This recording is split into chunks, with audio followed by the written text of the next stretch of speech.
वजीर आजम नरेंद्र मोदी ने बनासकांठा के थराद को दिया कई तरक्याती प्रोजेक्टों का तोहफा। वजीर आजम ने पानी की फराहमी से मुतालिक 8,000 करोड़ रुपए से ज्यादा के प्रोजेक्टों का किया आगाज।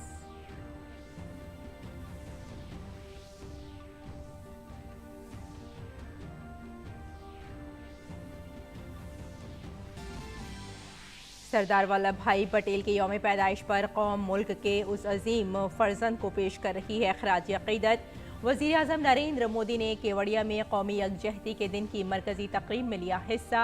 वज़ीर आज़म ने स्टैचू ऑफ यूनिटी पर फूल चढ़ाकर सरदार पटेल को पेश किया खराज अकीदत।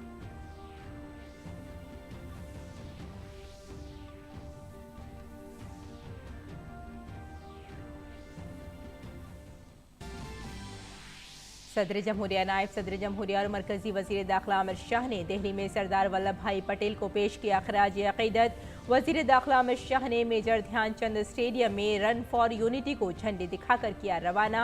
कहा, सरदार पटेल के बगैर आज के भारत का तस्वुर नहीं था मुमकिन।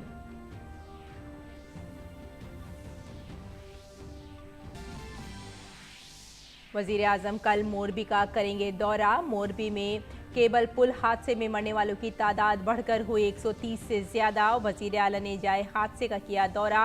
इस मामले में 7 अफराद को लिया गया हिरासत में।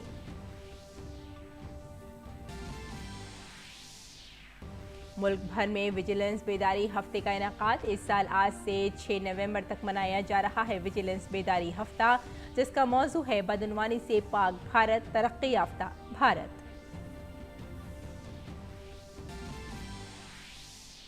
ब्राजील के साबिक सदर लूला ड सिल्वा ने सदारती इंतखाब में मौजूदा सदर बोल्सोनारो को दी शिकस्त। इलेक्शन में लूला को 50.8% जबकि बोल्सोनारो को 49.2% मिले वोट।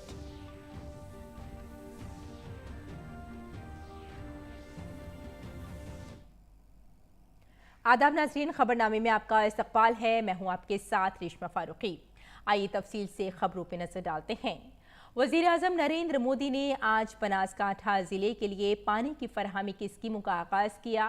8,000 करोड़ रुपए सुजलाम सुफलाम स्कीम को मजबूत करने के लिए 1 से ज़ायद मंसूबे शुरू किए, जिसमें कसारा दांतीवाड़ा पाइपलाइन भी शामिल है, जिस पर 1,560 करोड़ रुपए खर्च होंगे। इससे पानी की फराहमी में इजाफा होगा और ये इलाके के किसानों के लिए फ़ायदेमंद साबित होगा। इसके अलावा वज़ीर आज़म ने मोढेरा मोतीदाऊ पाइपलाइन को मुक्तेश्वर डैम करमवत झील तक तोसी देने के अलावा संतालपुर तालुका के 11 गांव के लिए लिफ्ट इरिगेशन स्कीम का भी आगाज किया। वजीर आजम ने कहा कि डबल इंजन की हुकूमत तरक्याती कामों के लिए मुसलसल वक्फ है। અને આ પાણીની મુસીબતે ખેતીનું જીવન પણ મુશ્કેલ કરી દીધેલું। અહીંયા કોઈ જમીન વેચવા નીકળે ને તો લેવા કોઈ ના આવે એવા દિવસો હતા। અને આપણે નીચે બોર કરીને પાણી ખેંચવા કોશિશ કરીએ, વીજળી માટે આંદોલનો ચલાવીએ, મોદીના પુતળા મારીએ, આ બધું કર્યું આપણે, કારણ કે લોકોએ उम्मीद छोड़ दी थी गुजराना जमाना में। परंतु साथियों, जયારે આપના સેવક બનીને, આપના સાથી બનીને, આપની મુસીબતોને બરાબર સમજીને, નેક નિયતથી, પૂરી નિષ્ઠાથી કામ કર્યું तो कठिन में कठिन लक्ष्य पर આપણે प्राप्त કરી શકે। इस मौके पर वजीर आजम ने कांग्रेस की भारत जोड़ो यात्रा की भी तनकीद की। सरदार वल्लभभाई पटेल એમની આજે જન્મ જયંતિ છાપામાં આખા પાનાની કોંગ્રેસની જાહેરાત, પણ ક્યાંય સરદાર સાહેબનો સ નથી લખ્યો। બોલો,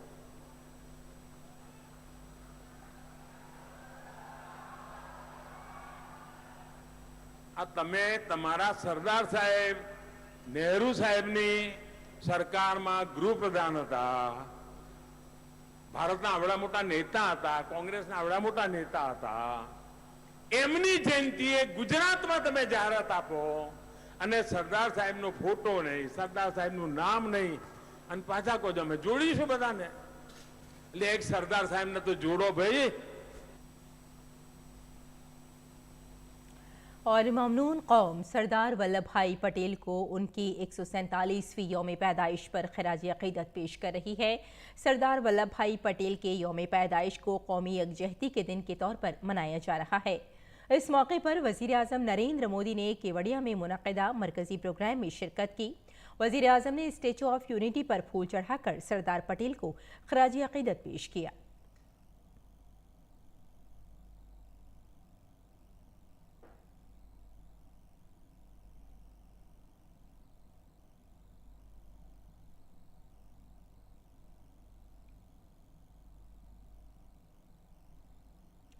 वज़ीर आज़म नरेंद्र मोदी ने कौमी यौम इत्तेहाद परेड में शिरकत की।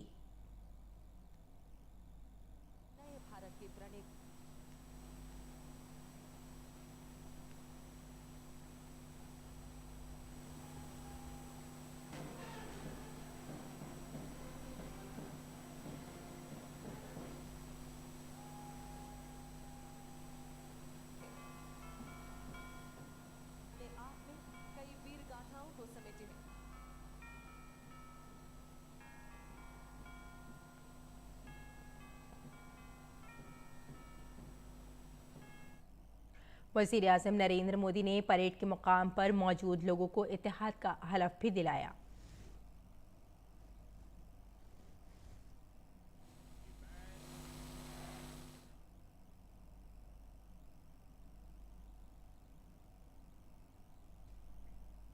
वज़ीर आज़म नरेंद्र मोदी ने यौम इत्तेहाद के मौके पर मुनक़िदा परेड का मुआयना किया। कौमी इत्तेहाद परेड में BSF और 5 रियासतों के पुलिस दस्तों ने हिस्सा लिया।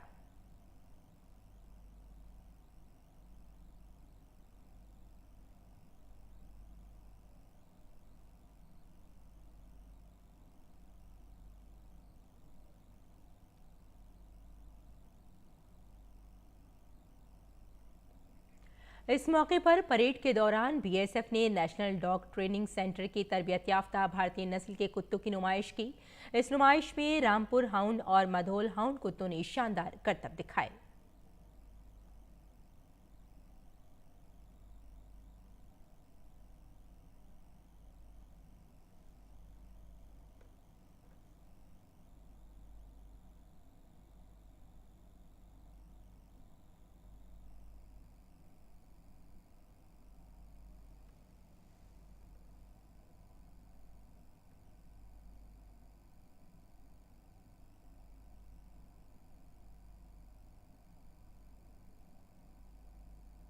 और BSF की ख़वातीन अहलकारों ने केरल के कदीम मार्शल आर्ट कलरिप्पा आइटू का मुजाहरा किया।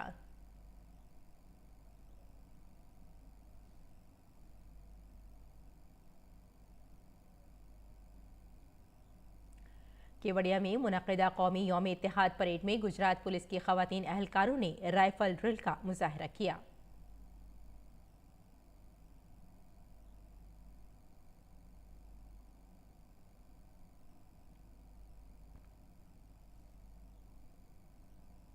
और कौमी यौम इत्तेहाद परेड में अंबाजी के कबायली बच्चों की म्यूजिकल बैंड की पेशकश खुसूसी तवज्जो का मरकज रही।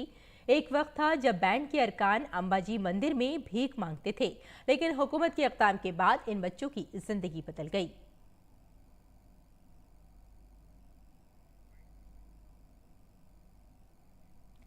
इस मौके पर वज़ीर आज़म नरेंद्र मोदी ने अपने खिताब में मोरबी हादसे पर गम का इजहार किया। साथ ही हादसे में जान गंवाने वालों के अहले खाना से ताज़ियत का इजहार किया। एक तरफ दर्द से भरा पीड़ित दिल है और दूसरी तरफ कर्म और कर्तव्य का पथ है। इस कर्तव्य पथ की जिम्मेवारी को लेते हुए मैं आपके बीच में हूं, लेकिन करुणा से भरा मन उन पीड़ित परिवारों के बीच में है। हादसे में जिन लोगों को अपना जीवन गंवाना पड़ा है, मैं उनके परिवारों के प्रति अपनी संवेदना व्यक्त करता हूं। दुख की इस घड़ी में सरकार हर तरह से पीड़ित परिवारों के साथ है। गुजरात सरकार पूरी शक्ति से कल शाम से ही राहत और बचाव कार्यों में जुटी हुई है। वजीर आजम ने कहा कि हुकूमत हर तरह से मुतासिरा खानदानों के साथ है। उन्होंने कहा कि गुजरात हुकूमत कल शाम से राहत और बचाव के कामों में मसरूफ है। मरकजी हुकूमत से गुजरात हुकूमत को हर मुमकिन मदद दी जा रही है।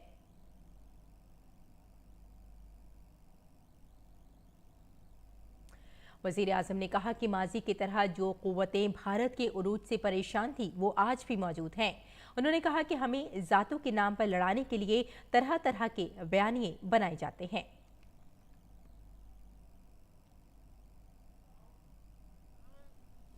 देश आज भी भुगत रहा है, इसलिए हमें आज बहुत सावधान भी रहना है।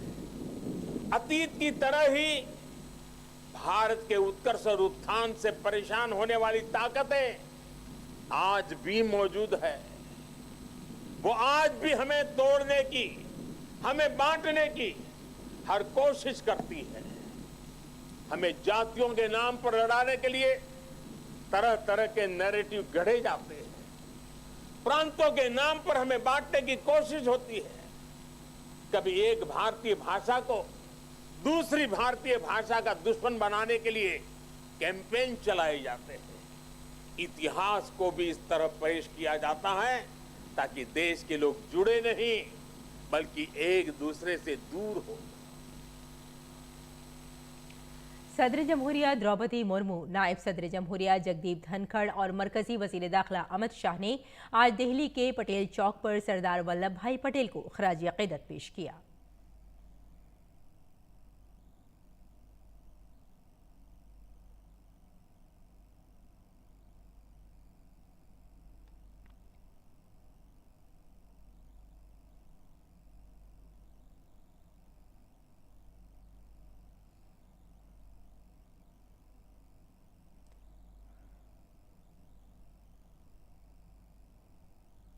और इत्तलात और नशरियात के मरकजी वजीर अनुराग सिंह ठाकुर ने भी सरदार पटेल को उनकी यौम पैदाइश पर याद किया। उन्होंने कहा कि मर्द आहन सरदार पटेल ने आज़ादी के दौरान 550 से ज्यादा शाही रियासतों को जोड़कर भारत को मुत्तहिद करने का काम किया था। 550 से ज्यादा रियासतें, हर राजा अपनी अपनी रियासत चलाएगा तो भारत एकजुट कैसे हो पाएगा। आज एक परिवार के 5 लोगों को इकट्ठा करना मुश्किल होता है, तो 550 से ज्यादा रियासतों को बहुत कम समय में एक सूत्र में बांध देना, एक सूत्र में पिरो देना और भारत की और आधुनिक भारत की नींव रखना, चाहे वो कृषि के माध्यम से हो, इंडस्ट्रियलाइजेशन के माध्यम से हो या फिर इन 553 रियासतों के विलय करने से हो, ये किसी ने करके दिखाया था तो सरदार वल्लभ भाई पटेल ने करके दिखाया था मेरे भाई। मर्द आहन सरदार वल्लभ भाई पटेल की 147वीं यौम पैदाइश पर मरकजी वजीर दाखिला अमित शाह ने दिल्ली के मेजर ध्यानचंद स्टेडियम में रन फॉर यूनिटी को झंडी दिखाकर रवाना किया। इस मौके पर वजीर खारजा एस जयशंकर, मरकजी वजीर मीनाक्षी लेखी और दिल्ली के लेफ्टिनेंट गवर्नर भी मौजूद थे। इस मौके पर मरकजी वजीर दाखिला अमित शाह ने कहा कि सरदार पटेल का नाम आते ही जहन में भारत का नक्शा आ जाता है। सरदार पटेल के बगैर आज के भारत का तस्वुर नहीं किया जा सकता। सरदार वल्लभ भाई पटेल एक नाम स्मरण में आते ही आज के भारत का मानचित्र हमारे सामने खड़ा हो जाता है। सरदार साहब अगर न होते तो आज का जो भारत, विराट, संकल्पवान, सामर्थ्यवान भारत का अस्तित्व जो दुनिया के सामने है वो शायद न होता।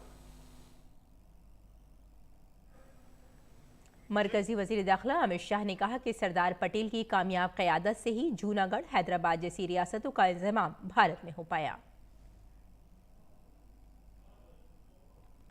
और गुजरात के मोरबी में इतवार की शाम केबल ब्रिज हादसे में मरने वालों की तादाद 130 से ज्यादा हो गई है।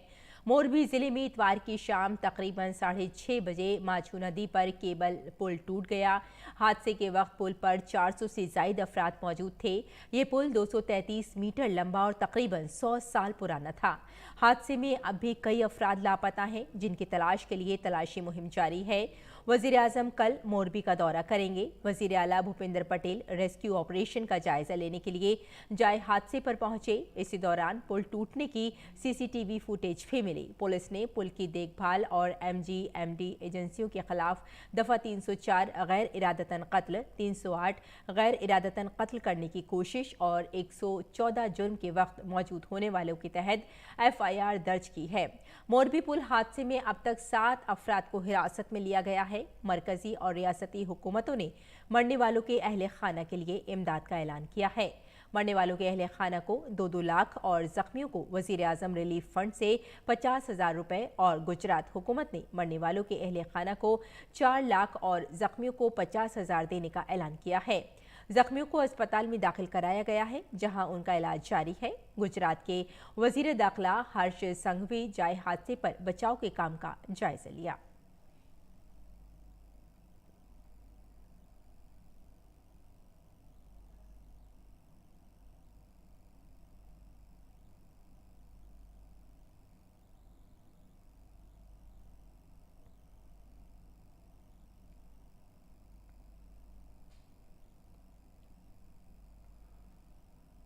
वजीर दाखिला अमित शाह ने गुजरात के मोरबी में केबल पुल हादसे पर अफसोस का इजहार किया है। पीर को दिल्ली में एक प्रोग्राम में अमित शाह ने कहा कि गुजरात में एक दिल दहला देने वाला वाकया पेश आया। इस वाकये में बच्चों समेत कई अफराद जान की बाजी हार गए। हादसात पर कोई काबू नहीं पा सकता, लेकिन पूरे मुल्क के जज्बात को झंझोड़ देने वाले इस वाकये ने लोगों को दुखी और रंजीदा किया है। कल ही गुजरात में एक नितांत करुण घटना घटित हुई है। एक ही दुर्घटना में कई लोगों ने अपनी जान गंवाई है, कई बच्चों ने भी अपनी जान गंवाई है। पूरे देश की संवेदनाओं को झंझोड़ने वाली ये दुर्घटना ने न केवल गुजरात, पूरे देश के लोगों के मन को दुखी और आहत किया है। मैं जिन्होंने अपनी जान गंवाई है वो सभी मृतक व्यक्तियों के बच्चों के परिवारजनों के प्रति गहरी संवेदना प्रकट करता हूं, दुख भी व्यक्त करता हूं।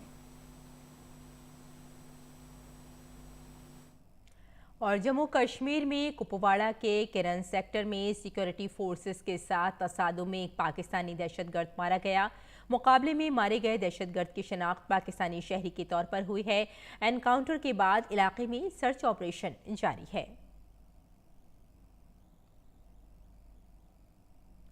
और सेंट्रल विजिलेंस कमीशन 31 अक्टूबर से 6 नवंबर तक विजिलेंस बेदारी हफ्ता मना रहा है। इस बार विजिलेंस बेदारी हफ्ते का थीम भ्रष्टाचार मुक्त भारत विकसित भारत है, जिसके तहत कई प्रोग्राम मुनक्किद किए जाएंगे। इस मौके पर central vigilance commissioner Suresh N Patel ने दिल्ली के विजिलेंस भवन में अफसरान और मुलाजमीन को दयानतदारी का हलफ दिलाया।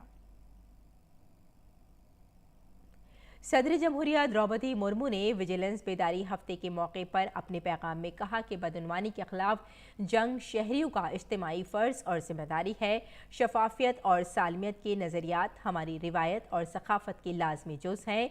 बदउनवानी से पाक भारत हम सब का विजन है। हम एक नए और तरक्की याफ्ता भारत की तरफ बढ़ रहे हैं। सदर जमहूरिया ने कहा कि हमारे लिए ज़रूरी है कि हम दयानतदारी और जवाबदेही के नज़रियात को दोहराएं और उन अक़दार को अपनाएं जो हमारी तरक्की के सफर में हमारी रहनुमाई करती हैं। मैं सेंट्रल विजिलेंस कमीशन की बदउनवानी से लड़ने के लिए उसकी कोशिशों की सताइश करती हूं और विजिलेंस बेदारी हफ्ता 2022 की कामयाबी के लिए नेक ख्वाहिशात पेश करती हूं। अगली खबर की जानिब बढ़ते हैं। विजिलेंस बेदारी हफ्ते के मौके पर अपने पैगाम में नायब सदर जमहूरिया जगदीप धनखड़ ने कहा कि अवामी इंतजामिया के कामकाज की बेहतरी के लिए शफाफियत, इंसाफ पसंदी और जवाबदेही ज़रूरी है। अवामी ज़िंदगी में सच्ची लगन को यकीनी बनाना भी अहले वतन की जिम्मेदारी है। इस साल विजिलेंस कमीशन ने एहतियाती तदाबीर पर 3 माह की मुहिम चलाई है। मैं उम्मीद करता हूँ कि बदउनवानी के खिलाफ इस इज्तिमाई जंग में तमाम शहरी हिस्सा लेंगे। विजिलेंस बेदारी हफ्ते की कामयाबी के लिए नेक ख्वाहिशात। वज़ीर आज़म नरेंद्र मोदी ने भी विजिलेंस बेदारी हफ्ते के मौके पर अपने पैगाम में कहा कि चौकसी और बेदारी हफ्ते के लिए थीम करप्शन फ्री इंडिया और साथ ही डेवलप्ड इंडिया का इंतखाब काबिल सताइश है। बदउनवानी बाहैसियत कौम हमारी इज्तिमाई ताकत को मुतासिर करती है। हुकूमत की गुज़िश्ता 8 सालों में बदउनवानी के खिलाफ ज़ीरो टॉलरेंस की पॉलिसी रही, जहां ये पैगाम वाज़ेह रहा कि बदउनवानी के मुर्तकब किसी फ़र्द या इदारे को बख्शा नहीं जाएगा। इस तरह मुल्क में एतमाद की फ़िज़ा पैदा हुई है, जिसमें आज हर ईमानदार शख्स अपने आप पर फ़ख्र महसूस करता है। अपने पैगाम में वज़ीर आज़म ने कहा कि करप्शन से निजात के लिए पूरे अमल और निज़ाम को शफ़ाफ बनाया जा रहा है। आज़ादी के अगले 25 सालों का सफ़र एक अज़ीमुश्शान और तरक्की याफ्ता भारत की तामीर हम सब का फ़र्ज़ है। ये एक मजबूत और ख़ुद इन्हिसार भारत की तामीर में हमारी कोशिशों को तेज़ करने का मौका है।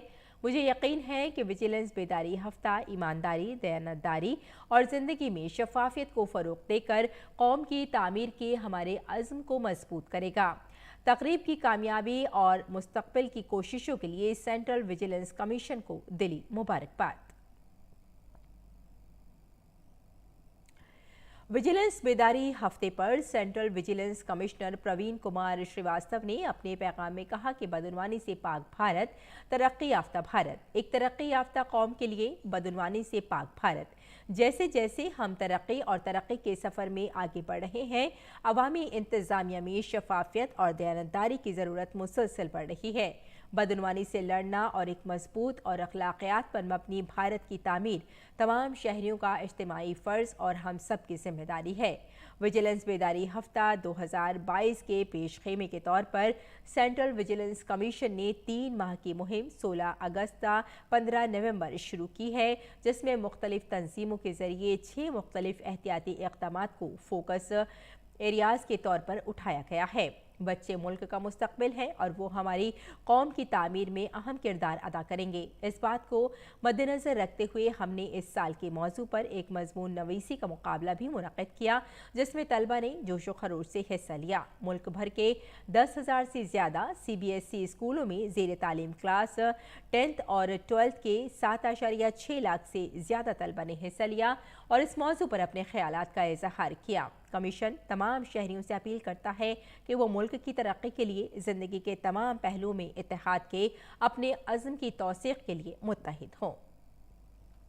CAA की आईनी हैसियत को चैलेंज करने वाली दरख्वास्तों पर सुप्रीम कोर्ट में तफसीली समाअत अब 6 दिसंबर से होगी। सुप्रीम कोर्ट ने आसाम और त्रिपुरा से 2 हफ्तों में जवाब दाखिल करने को कहा है। अदालत ने वकील पल्लवी प्रताप और किनो अग्रवाल को नोडल वकील मुकर्रर किया है। ये वकला केस से मुताल्लिक़ दस्तावेज़ात मुरतब करेंगे और डिजिटल फॉर्मेट में तमाम फ़रीक़ैन के साथ शेयर करेंगे। इससे कबल मरकज़ी हुकूमत ने अदालत में हलफनामा दाखिल करते हुए कहा था कि शहरियत तरमीमी कानून मुल्क के किसी भी शहरी के कानूनी और जमहूरी हकूक़ की खिलाफ वर्जी नहीं करता है। अभी नाफिज कवानीन के मुताबिक गैर मुल्की शहरी भारत की शहरियत हासिल कर सकते हैं या यहाँ पनाह ले सकते हैं। CAA की वजह से इन कवानीन में कोई तब्दीली नहीं की गई है। अगली खबर की जानिब बढ़ते हैं। सुप्रीम कोर्ट ने इस्मत दरी के मामलात में तस्दीक के लिए मुतासिरा के 2 फिंगर टेस्ट पर सख्त एतराज़ किया है। अदालत ने कहा कि ऐसे टेस्ट कराने वालों के खिलाफ कार्रवाई की जाएगी। जस्टिस DY चंद्रचूड़ और जस्टिस हिमा कोहली की बेंच ने कहा कि बदकिस्मती की बात है कि सुप्रीम कोर्ट के हुक्म इम्तनाई के बाद भी इस्मत दरी और जिनसी ज़्यादती के मामलात में इस तरह का टेस्ट कराया जाता है। इस टेस्ट की कोई साइंसी बुनियाद नहीं है और ये मुतासिरा खातून पर मजीद तशद्दुद के मुतरादिफ है। सुप्रीम कोर्ट ने जेल में कैदियों को वोट का हक देने की दरख्वास्त पर नोटिस जारी कर दिया है। दरख्वास्त गुजार ने अवामी नुमाइंदगी एक्ट के सेक्शन 62(5) के जवाब को चैलेंज किया है, जो जेल में बंद कैदियों को वोट डालने से रोकता है। अब सुप्रीम कोर्ट में इस मामले की अगली समाअत 29 दिसंबर को होगी। और ज्ञानवापी केस में हिंदू फरीक ने जल्द समाअत का मुतालबा किया है। केस में हिंदू फरीक के वकील विष्णु जैन ने बताया कि शिवलिंग को महफूज रखने के सुप्रीम कोर्ट के पुराने हुक्म की डेडलाइन 12 नवंबर को खत्म हो रही है। सुप्रीम कोर्ट ने इससे पहले इस मामले की समाअत का यकीन दिलाया है।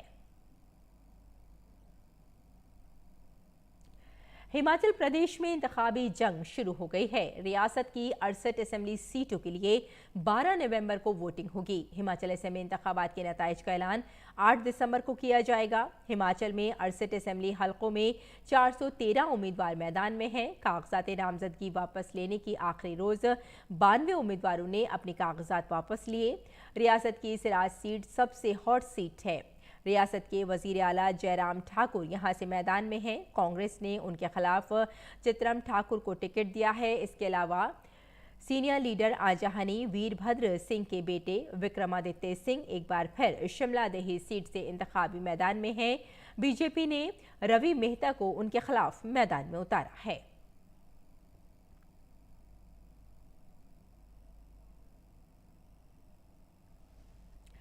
आज छठ महापर्व के चौथे दिन सूर्य को अर्घ देने के साथ छठ त्यौहार अख्ताम को पहुंचा। मुल्क के मुख्तलिफ हिस्सों में छठ महापर्व पूरी अकीदत के साथ मनाया गया। अकीदतमंदों ने आज सुबह नदियों झीलों में घुटनों तक पानी में खड़े होकर सूर्य को अर्घ दिया। उत्तर प्रदेश के वाराणसी में अकीदतमंदों ने गंगा के किनारे बड़ी तादाद में सूर्य को अर्घ दिया।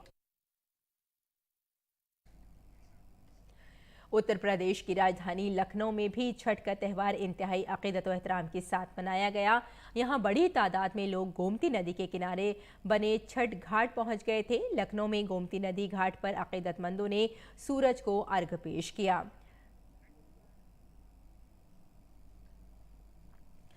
ब्राजील के साबिक सदर लुइस अनासियो लूला दा सिल्वा ने सदारती इंतखाब में बड़ी अक्सरियत से कामयाबी हासिल की है। उन्होंने मौजूदा सदर जायर बोल्सोनारो को शिकस्त दी है। बाएं बाजू की रहनुमा लूला डी सिल्वा अब ब्राज़ील के नए सदर होंगे। ये उनकी तीसरी मुद्दत होगी। लूला हैरानकुन तौर पर मुल्क में टॉप पोजीशन पर वापस आ गए हैं। उन्होंने 50.8% वोट हासिल करके इलेक्शन जीता था। दूसरी जानिब बोल्सोनारो को 49.2% वोट मिले। और भारत के लिए इतवार को बैडमिंटन कोर्ट से एक और अच्छी खबर आई है।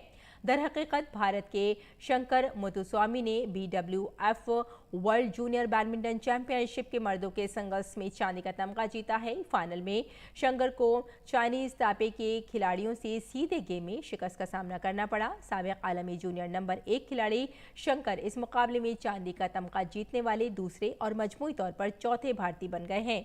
इनसे पहले अपर्णा और साइना नेहवाल और साथ ही सिरिल वर्मा इस चैंपियनशिप में सिल्वर मेडल जीत चुके हैं। तो नाज़रीन, खबरनामे में फिलहाल इतना ही। इजाज़त दें। आदाब।